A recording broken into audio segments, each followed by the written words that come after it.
السلام علیکم ورحمۃ اللہ وبرکاتہ۔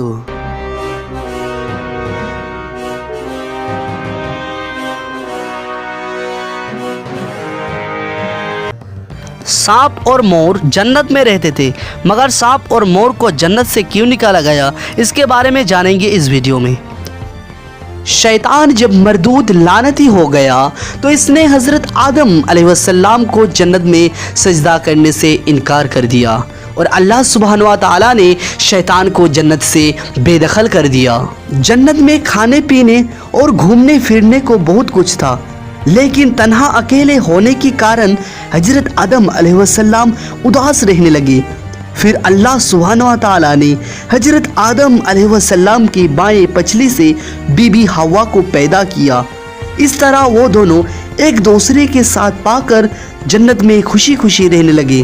اللہ تعالیٰ نے فرمایا، تم دونوں جنت میں جو چاہو کھاؤ پیو، گھومو پھرو، لیکن خبردار اس درخت کے پاس مت جانا اور اس کا پھل مت کھانا، ورنہ تم ظالموں میں سے ہو جاؤ گے۔ جنت میں سانپ اور مور بھی رہا کرتے تھے، وہ دونوں جنت سے باہر آیا جایا کرتے تھے۔ اس وقت سانپ کے پیر بھی ہوا کرتے تھے، اور سانپ کے منہ سے ابرک کی بہت اچھی خوشبو بھی آتی تھی، اور مور جتنا ابھی خوبصورت ہے وہ اس سے بھی کئی زیادہ اس وقت خوبصورت تھا جب وہ جنت میں تھا، اور مور کے پیر بھی اس وقت بہت ہی زیادہ خوبصورت تھے۔ ایک دن جب دونوں جنت سے باہر آئے تو ان کی ملاقات شیطان سے ہوا۔ شیطان نے ان دونوں سے کہا کہ مجھے بھی اپنے ساتھ جنت میں لے چلو۔ ان دونوں نے کہا، ہمیں اللہ تعالیٰ کے خوف ہے اور ہم تمہیں جنت نہیں لے جا سکتے۔ اس پر شیطان نے ان دونوں سے دوستی کا واسطہ دیا کہ ہم سب ایک ساتھ جنت میں رہے ہیں، مجھے بھی جنت لے چلو۔ اس پر سانپ نے شیطان کو مشورہ دیا کہ تم سانپ بن جاؤ، مور تمہیں نگل لے گا اور جنت میں لے جا کر اگل دے گا، اس طرح کوئی تمہیں دیکھ نہیں سکے گا۔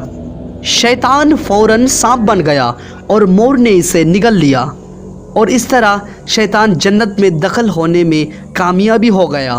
شیطان نے جنت میں حضرت آدم علیہ السلام اور بی بی حوا سے ملاقات کیا اور کہا، میں تمہارا دوست ہوں، تم نے جنت میں ابھی تک اس درخت کا پھل کیوں نہیں کھایا؟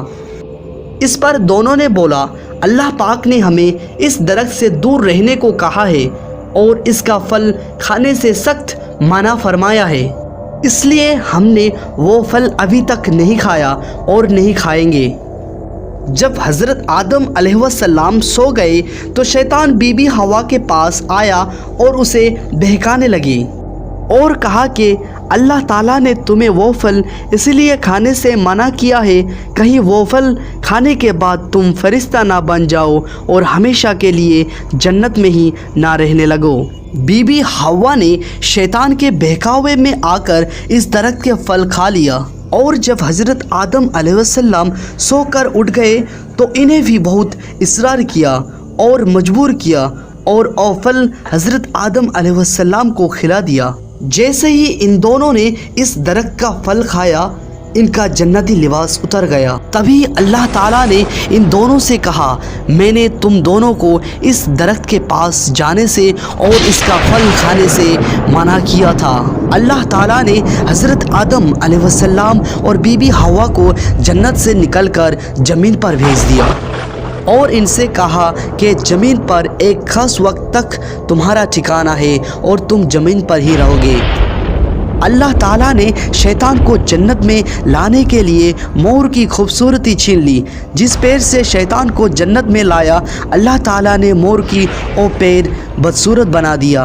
جس منہ سے سانپ نے مور کو شیطان کو مدد کرنے کے لیے مشورہ دیا، اللہ تعالیٰ نے سانپ کی اس منہ کا ابرک کی خوشبو چھین لی اور اس منہ پہ زہر ڈال دیا، اور سانپ کے پیر چھین کر مور اور سانپ کو جنت جیسی جگہ سے ہمیشہ کے لیے بے دخل کر دیا۔